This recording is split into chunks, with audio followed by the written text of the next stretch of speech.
ሰላም ጤና ይስጥልን ውድ ሪፖርተር ተከታታዮች የሰዓቱን ዜናዎች ቀጥዬ አሰማችኋለሁ። ለሁሉም እኩል የተሰጠ አንድ ጸጋ አለ። ጊዜ የተሰጡትን በሚገባ የሚጠቀሙት ግን ጥቂቶች ናቸው።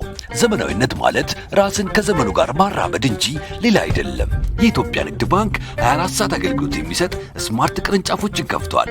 ይህን ወሳኝ የባንክ አገልግሎት ምዕራፍ ከሚያስተዋውቁት ከመጀመሪያዎቹ መሃል መሆኔ ደስታ ይሰጠኛል።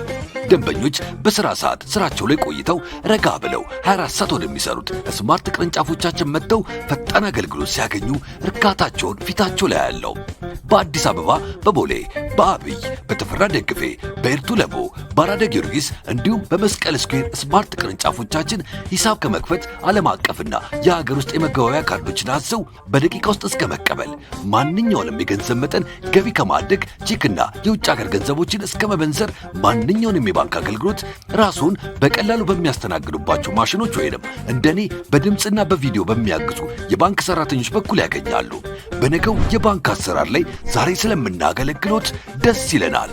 የኢትዮጵያ ንግድ ባንክ ሁሌም የሚተማመኑበት ባንክ። የሪል ስቴት ኩባንያዎች ቤት የሚሸጡበት አማካይ ዋጋ ሊተመን ነው። የሪል ስቴት ኩባንያዎች ለቤት ግንባታ ወጪ ያደረጉትን መሰረት ያደረገ አማካይ የሽያጭ የዋጋ ተመን እንዲኖር የሚያስችል ጥናት እየተካሄደ መሆኑን የኢትዮጵያ ሪል ስቴት አልሚዎች ማህበር አስታውቋል። የማህበሩ ዋና ጸሐፊ ኢንጂነር ዝናቡ ተበጀ እንደገለጹት ጥናቱ አንድ ቤት ከተቆረጠለት ዋጋ በታች መስራት እንደማይቻል ዋጋው አነሰ ብቻ በሚል ገዢዎች በመወሰን ተጎጂ የሚሆኑበትን አካሄድ ለመቀየር እንደሚረዳ ተናግረዋል። በገበያ ውስጥ ከ50 ሺህ እስከ 400 ሺህ ብር በካሬ ሜትር የሚሸጡ የሪል ስቴት ኩባንያዎች መኖራቸውን በተለይም መነሻ ዋጋው አንድ የሪል ስቴት ኩባንያን ያሰራል ወይ፣ የማርኬቲንግ፣ የፋይናንስ፣ የግብር እንዲሁም የመሬት ክፍያን ጨምሮ ግንባታው በአጠቃላይ የሚፈጀው ወጪ መሰረት ያደረገ እንዲሆን ጥናቱ እንደሚያስችል ተናግረዋል። በጥናቱ መሰረት በከፊልና ሙሉ ለሙሉ ያለቁ ቤቶች ዋጋቸው ስንት ይሁን የሚል አማካይ የዋጋ ተመን እንደሚቆረጥ አስረድተዋል።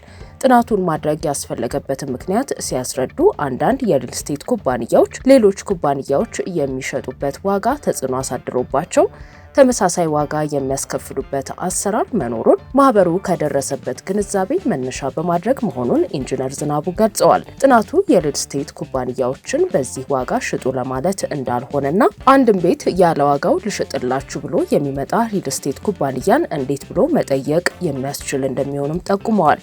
ከዚህ ቀደም ዋጋው ርካሽ ነው በሚል ገንዘባቸውን ሰጥተው የከሰሩ ዜጎች መኖራቸውን ያስታወሱት ኢንጂነር ዝናቡ የዋጋው ተመን ቤቶች የተገነቡበትን ቦታ ያማከለ እንዲሆን እንደሚያስችልም ተናግረዋል። በተለይ የዋጋ ተመን ሲወጣ ግንባታው አካባቢ እንደ ትምህርት ቤትና ጤና ተቋማት ያሉ መሰረተ ልማቶች ያሉበት ነው የሚለውን መሰረት የሚያደርጉ ሌሎች ተጨማሪ ደረጃዎችን ማውጣት እንደሚያስፈልግም አብራርተዋል። የማህበሩ አባል የሆኑ የሪል ስቴት ኩባንያዎች የዋጋ ተመኑን ለማውጣት የሚረዳ ዝርዝር ፎርም እንዲሞሉ መደረጋቸውንም ይህም የአንድ ካሬ ሜትር ዋጋን ጨምሮ ግንባታው በአጠቃላይ የሚፈጀው ወጪ ምን ያህል ነው የሚለውን እንዲያውቁ መደረጉን ተናግረዋል። ይህንን መሰረት በማድረግም አማካይ ዋጋ ወደ ማውጣት ሂደት እንደሚገባ አስረድተዋል። የሪል ስቴት ኩባንያዎች አማካይ ዋጋው እስከሚወጣ የራሳቸውን አጠቃላይ የግንባታ ወጪያቸውን መሰረት ያደረገ ተመን እንዲኖራቸውና በኃላፊነት እንዲሰሩ ማህበሩ አሳስቧል። በትግራይና በኤርትራ መካከል ያለው የጽምዶ ስትራቴጂ ዋነኛ ዓላማ መከላከያ ወደ ኤርትራ ድንበር እንዳይጠጋ ማድረግ ነው ሲሉ የጠቅላይ ሚኒስትሩ አማካሪ ተናገሩ። በትግራይና በኤርትራ መካከል ያለው ጽምዶ ወይንም ትስስር ዋነኛ ዓላማ የኢትዮጵያ መከላከያ ሰራዊት ወደ ኤርትራ ድንበር የሚጠጋበት እድል እንዳይኖር በጋራ መከላከል ብቻ መሆኑን የጠቅላይ ሚኒስትሩ የምስራቅ አፍሪካ ጉዳዮች አማካሪ ሚኒስትር ጌታቸው ረዳ ሮማናት ኦንላይን ከተሰኘ የዩቲዩብ ፕሮግራም ጋር ባደረጉት ቃለ መጠይቅ ተናግረዋል። ኤርትራ እንደ ኢትዮጵያ ስትራቴጂካዊ የሚባሉ መከላከያ ቦታዎች የሌሏት በመሆኑ ከዛላምበሳ ከአዲ ቡህረ ወይንም አዳምሃረ የሚጀምር ጦርነት ካለ በፍጥነት ወደ ኤርትራ መሀል ሀገር ስለሚዛመት ይህ እንዳይሆንና ጦርነቱን ከኤርትራ ሩቅ የሚያደርጉ ተላላኪዎችን የመፍጠር ሰፊ ውጥን እንዳለ ገልጸዋል። በዚህ ረገድ ቢቻል ጦርነቱን ወሎ ላይ ካልሆነ ግን እዛው በትግራይ ምድር ላይ የማድረግ አካሄድ መኖሩን የጠቆሙት አቶ ጌታቸው በኤርትራ መነጽር ከተገመገመ የህልውናቸው ጉዳይ እስከሆነ ድረስ ትክክለኛውን ስራ እየሰሩ መሆናቸውንና የዚህ አንዱ ማሳያ ደግሞ የኤርትራ መንግስት ምዕራብ ትግራይን የማጥቃት ፍላጎት የሌለው መሆኑ ነው ብለዋል። ምክንያት ያሉትን ሲያብራሩም ህወሓት በምዕራብ ትግራይ ላይ ጥቃት ጥቃት ከፈተ ማለት የመከላከያ ሰራዊት ወደ ስፍራው እንዲገባ በቀጥታ መጋበዝ ማለት ስለሚሆን ነው ሲሉ ተናግረዋል። በዚሁ የጽምዶ አሰላለፍ መሰረት በህወሓት በኩል የተያዘው አዲስ አቅጣጫ ቀደም ሲል ወደ ምዕራብ ትግራይ ተዘምታለህ ተብሎ ሲሰለጥን የነበረው ወታደር ወደ ሱዳን መላክ መሆኑን ሚኒስትሩ የገለጹ ሲሆን ለዚህ ምክንያቱ በጦርነቱ ወቅት ተቆርጦ በሱዳን የቀረውና አርሚ 7 በመባል የሚጠራው ኃይል ከሱዳን ጦር ኃይል ጋር ተሰልፎ በኩርሙክ አካባቢ እየተዋጋ ስለሆነ ተጨማሪ ኃይል ያስፈልገናል በሚል ወታደሩ ወደ ሱዳን እንዲዘምት እየተደረገ መሆኑን አመልክተዋል። ይሁን እንጂ የኤርትራ ወታደር በምንም አይነት መንገድ ወደ ሱዳን እንዲዘምት እንደማይደረግና ምክንያቱም ደግሞ የኤርትራ ወታደር ማለት የፕሬዝዳንት ኢሳያስ አፈወርቂ የግል አጃቢ ማለት በመሆኑ አጃቢዎቹን በጭራሽ እንደማይልኩ ገልጸው በሺዎች የሚቆጠሩ ወጣቶችን መስዋዕት እያደረጉ የሚፈልጉትን የሚያስፈጽሙላቸው ሌሎች አካላት ካገኙ ሰራዊቱን ወደ ሱዳን የመላክ ፍላጎት አይኖራቸውም ሲሉ ወርፈዋል። እንደ አብነት ግብጾች በአካባቢያቸው ላይ የሙስሊም ወንድማማቾች እንቅስቃሴ እንዲኖር አይፈቅዱም። ነገር ግን በ2023 በተቀሰቀሰው የሱዳን ጦርነት ወቅት ፖርት ሱዳን ላይ እንደ ልብ እንዲንቀሳቀስ ድጋፍ ሲያደርጉ ነበር። የኤርትራው ፕሬዝዳንት ኢሳያስ አፈወርቂም ከግብጾች ይህንን ትምህርት ወስደው ዓላማቸውን በርካሽ መንገድ ለማስፈጸም እየሞከሩ ነው ያሉ ሲሆን አሁን ባለው ሁኔታ ህወሓት የክልሉን ህዝብ ይዞ አጥፍቶ ጠፊ ለመሆን ከመቼውም ጊዜ በላይ ዝግጁ በሆነበት አሳሳቢ የፖለቲካ ጊዜ ላይ ይገኛል ብለዋል። ድርጅቱ ትግራይን ሊገነጥል ወይንም ራሷን የምታስተዳድር ወይንም ራሱን የቻለ ግዛት ሊያደርጋት ነው የሚለው መረጃም ውድቅ አድርገዋል። አሁን ክልሉን እያስተዳደሩ ያሉት ሰዎች አዲስ አበባ ላይ ኑና ስልጣን ይሰጣችሁ ቢባሉ ሁሉንም ነገር እርግፍ አድርገው እንደሚተዉት እርግጠኛ ሆኜ መናገር እችላለሁ ሲሉም ነው ያከሉት። ስምረት ፓርቲና የለውጥ ፈላጊዎች ንቅናቄን የያዘውን አዲሱን የለውጥ ምክር ቤት በተመለከተም ብዙዎች ስምረት ፓርቲ ህወሓትን የመተካት ፍላጎት ያለው ይመስላቸዋል ያሉት ሚኒስትሩ፣ ነገር ግን እንዲህ አይነት ህወሓትን የመተካት ፍላጎት ፈጽሞ እንደሌለና ይህ ሊደረግ የማይችል ነገር መሆኑን ገልጸዋል። ከዚህ በኋላ በጥቂት ግለሰቦች ብቻ የሚዘወርና የሚመራ የፖለቲካ ስርዓት በክልሉ ውስጥ እንዲኖር ፍላጎት የሌለ መሆኑ በግልጽ ሊሰመርበት እንደሚገባ አሳስበዋል። የአማራ ብሔራዊ ንቅናቄ አባሉ ጣሂር መሐመድ ብልጽግና ፓርቲ እጩ ባላቀረበበት ምርጫ ክልል የፓርላማ መቀመጫን አሸነፉ። ገዢው ፓርቲ ለተፎካካሪዎች ቦታዎችን ትቶ ከሆነ መልካም ልምድ ነው ሲሉ አቶ ጣሂር ገልጸዋል።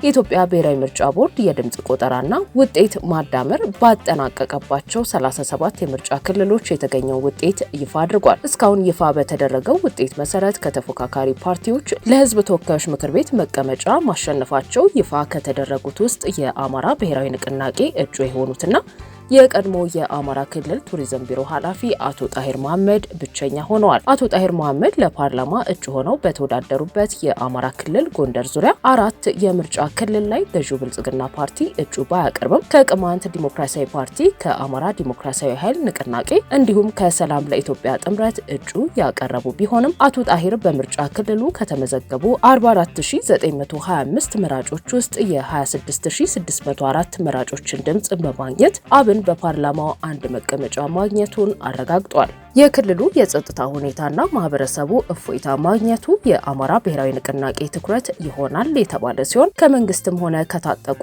አካላት ጋር ተቀራርቦ መስራትና ሰላም ለማስፈን የተሻለውን የመካከል መንገድ በማሳየት ሚናቸውን ለመወጣት እንደሚሰሩ አቶ ጣሂር አስታውቀዋል። ያለንበት አጠቃላይ ወቅታዊ ሁኔታ በተለይ ከሰላሙ አንጻር እጅግ በጣም አንገብጋቢ ነው። ህዝባችን በአንድም በሌላም መንገድ ሰላም አጥቶ ያለፉት ዓመታት ላይ በርካታ ችግሮችን አሳልፏል። በእኛ እምነት ይሄ ነገር ከዚህ በላይ መቀጠል የለበትም ብለን የምናምነው በየትኛውም መንገድ በየትኛውም ሰልፍ ላይ ያሉ አክተሮች በመንግስትም በኩል ይሁን በታጠቁ ኃይሎች በኩል ያለው ሂደት አሁንም ቢሆን በፍጥነት ወደ ገን ሳይለንስ፣ ወደ ሰላም ድርድር፣ ወደ ውይይት፣ ወደ ሀሳብ ፖለቲካ እንዲሸጋገር ነው የምንፈልገው። ከዚህ ቀደም በሚዲያ በገለጽናቸውም ባልገለጽናቸውም መንገድ እነዚህ ነገሮች በሰላማዊ መንገድ እንዲፈቱ ከፍተኛ የሆነ ጥረት አድርገናል። ያው የአጠቃላይ ኪዮሱ እኛንም እንደ ድርጅት ከፍተኛ የሆነ ዋጋ ያስከፍሎናል። ማለት ህዝባችን ከከፈለው ዋጋ አይበልጥም በሚል እንጂ እንደምታውቀው በእንዲህ አይነት ቀውስ ውስጥ አንድ የፖለቲካ ትግል ሲገባ በሰላማዊ መንገድ እታገላለሁ ብሎ የሀሳብ መድረኩ ላይ ያለው ተቋም በከፍተኛ ሁኔታ አፌክት ይደረጋል። ያንን አብን አግኝቶታል። በነበረን ድርጅታዊ ጥንካሬና አጠቃላይ እንቅስቃሴ ላይ እንዳንቆይም የሚያደርግ ማነቆዎች ተፈጥሮብናል። በዚህ ኬስ ምክንያት ይሄ ሁሉ ነገር ተዳምሮ ግን ህዝባችን ከገባበት የሰላም እጦት እና የአለመረጋጋት የባሰ አይደለም። እንደዚህ አይነት ሰላም ጦርበት ሁኔታ እንደምታውቀው የኢኮኖሚ የልማት እድገት መሰል ማህበራዊ ሰላም ረፍት የሚታሰቡ አይደሉም። በአጠቃላይ እነዚህ ነገሮች ህዝባችን ሲያጣ ቆይቷል ወይም ተጓድለውበታል በከፍተኛ ሁኔታ።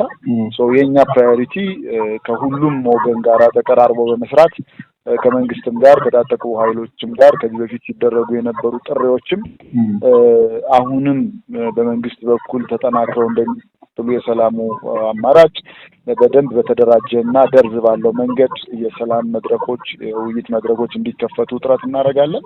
በሌላ መንገድ የታጠቁ ኃይሎች ጋር ያሉትን ተደጋጋሚ ጥሪዎችን ከማቅረብ ጀምሮ በመሀል ጥሩ የሆነ የመካከለኛውን መንገድ በማሳየት የተሻለ ሰላም እንዲመጣና ውይይትና ድርድር ተደርጎ ክልላችን ብሎም ሀገራችን ዘላቂ ሰላም እንድታገኝ መስራት ነው በእኛ በኩል ዓላማችን። የአብን ፓርቲ እጩ የሆኑት ጣሂር መሐመድ በተወዳደሩበት ምርጫ ክልል የብልጽግና ፓርቲ እጩ ስላለመወዳደሩ ተጠይቀው ምላሽ ሲሰጡ የመወዳደሪያ ቦታን መምረጥ የፓርቲው ውሳኔ የሚሆን ነው ካሉ በኋላ በግላቸውም ሆነ እንደ አብን ግን የተለያየ የተፎካካሪ ፓርቲ ድምፅ እንዲሰማ ለማድረግና ለዲሞክራሲ ሂደት አዲስ ልምምድ መሆኑን እንደሚያምኑ ተናግረዋል። እኔ ቦታዎችን ሆን ብለው ነው የለቀቁት ወይስ ምናምን በሚለው ዙሪያ ላይ ብዙ አስተያየት መስጠት አልፈልግም። ሂሳብቱ የኢንከምበንት ማለት ነው ለራሱ ለፓርቲው ነው የምትወለ ብልጽግና ፓርቲ። እኔ ግን እንደ ልምምድ ይህንን እንቅስቃሴ ከዲሞክራሲ ማስፋት አንጻር ነው የምመለከተው። እንደምታውቀው ገዢው ፓርቲ አጠቃላይ የፖለቲካ ምህዳሩ የኢትዮጵያ ፖለቲካም ሆነ ያለንበት ሁኔታ በከፍተኛ የሆነ ካፓሲቲ የሰው ኃይል ሪሶርስ የሚንቀሳቀስ ነው ገዢው ፓርቲ። በሌሎች ቦታዎች ላይ የማገኘው ተማማኝ ድምፅ እጠቀማለሁ። በተወሰኑ መድረኮች ላይ ግን ተፎካካሪዎች ይወዳደሩና ይምጡ፣ የፖለቲካ መድረኩ በዚህ መንገድ ይስፋ የሚል በጎ ሳቤ ተይዞ እንደተነሳ ነው ተስፋ የማደርገው የኔ ስፔኩሌሽን። ይህን ነገር በእኔ በኩል በድርጅታችን በኩል ማፕሪሼት የምናደርገው ነው። እንደምታውቀው ዲሞክራሲ የፕሮሰስ የሂደት ውጤት ነው። የኢትዮጵያ የዲሞክራታይዜሽን ፕሮሰስ በተለያየ ጊዜ እንዴት አቦርት ሲያደርግ እንደነበር በኢትዮጵያ ፖለቲካል ሂስትሪ አንተም ታውቀዋለህ፣ ሁላችንም እንረዳዋለን።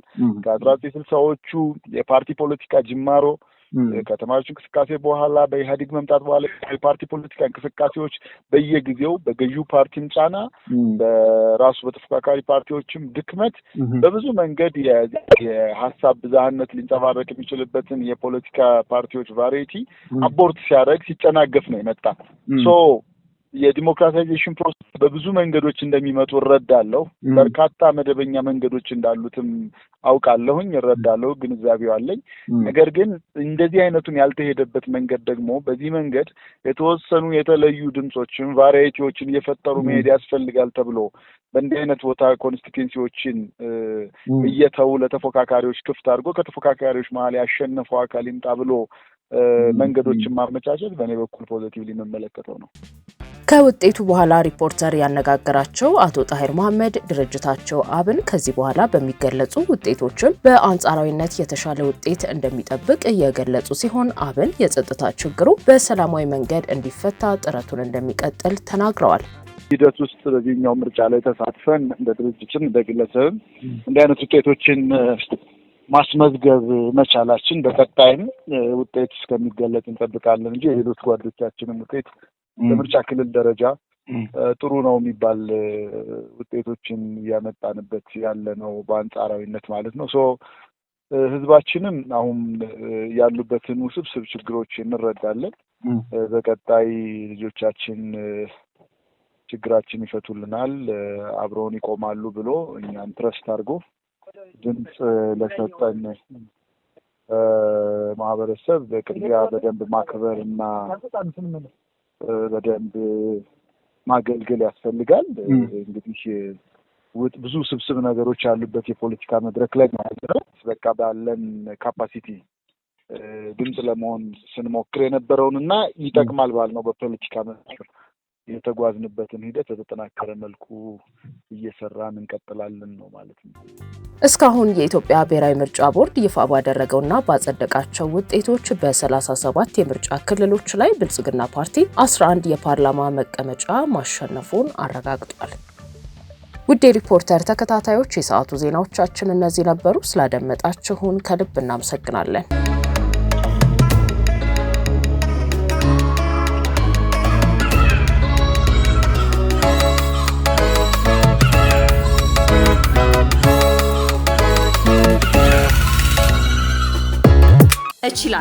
እችላለሁ በሚል መሪ ቃል የአደይና ዛሃራ የቁጠባ ሂሳቦችን በመክፈት ከ500 ብር ጀምሮ ስትቆጥቢ የተለያዩ የባንካችን የዲጂታል አማራጮችን በመጠቀም ግብይት ስትፈጽሚ የ25 BYD ሲገል መኪና ሽልማት እጩ የሚያደርጉሽ የዕጣ ቁጥሮች ይደርሱሻል።